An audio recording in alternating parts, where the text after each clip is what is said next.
Hello friend, नमस्कार खुलम का फिर से बहुत बहुत स्वागत है आप सभी को मंदिरा त्रिपुरा किचन में। दोस्तों आज हम बनाएंगे बहुत ही सिंपल टेस्टी हेल्दी सूखा मशरूम जेली। तो जेली मशरूम मैंने पिछले साल सुखा के रखे और बहुत साल सुखा के इस तरह से कोई भी स्टोर करके खा सकते हैं। तो यहाँ पर बनाने के लिए मैं पहले उसको पानी में 1 घंटा भिगो के रखेंगे। तो यहाँ पर 1 घंटा के बाद इस तरह से मशरूम जो जेली मशरूम है इस तरह से होते हैं।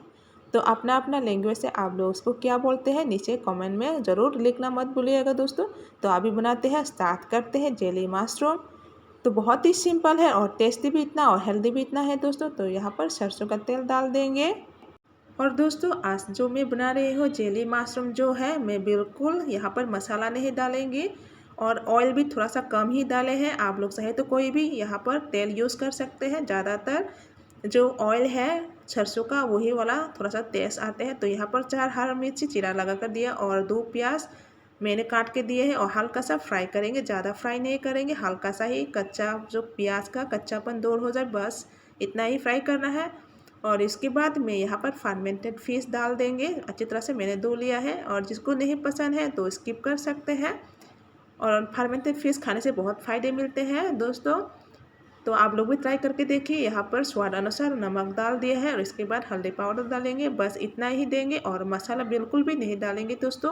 और इतना सिंपल है और खाने में बहुत ही टेस्टी है दोस्तों। यकीन नहीं करेंगे दोस्तों, एक बार ज़रूर ट्राई करके देखिए। ये जेली मशरूम बहुत ही टेस्टी है दोस्तों। तो यहाँ पर जो भिगो के रखे मशरूम मैंने ऊपर में डाल दिए हैं और तेल जो मैंने डाले हैं और प्याज हरा मिर्च जो भी है यहाँ पर अच्छी तरह से मिक्स करेंगे और थोड़ा सा इसको फ्राई कर लेंगे हल्का सा। और गैस के फ्लेम को थोड़ा सा मीडियम रखेंगे। अभी इसमें पानी डालेंगे तो पानी अपना हिसाब से कम ज़्यादा डाल सकते हैं। तो यहाँ पर मैंने 1.5 ग्लास पानी डाल दिया है। अब इसको ढक्कन बंद करके उबाल आने तक ढक्कन बंद करके रखेंगे। तो यहाँ पर उबाल आ गया है और जेली मशरूम जो है जल्दी भी हो जाता है। तो यहाँ पर हो गया है और थोड़ा सा मेरा जो पानी है पतला हो रहा है। तो यहाँ पर कॉर्नफ्लोर थोड़ा सा डाल के उसको डाल देंगे इसमें। तो कॉर्नफ्लोर डालने से क्या होता है, अच्छे से गाढ़ा होता है। तो बहुत ही बढ़िया से अच्छे से खुशबू आ रही है। अभी 5 मिनट के बाद गैस ऑफ कर देंगे और सब्जियों को निकाल लेंगे। जेली मशरूम जो है बनके तैयार हो गया है, एक कटोरी में निकाल लिया है। तो इस मशरूम को आप लोग ऐसे भी सूप के जैसा पी सकते हैं और चावल के साथ रोटी के साथ भी खा सकते हैं। बहुत ही टेस्टी और हेल्दी है दोस्तों, एक बार ज़रूर ट्राई करके देखिए।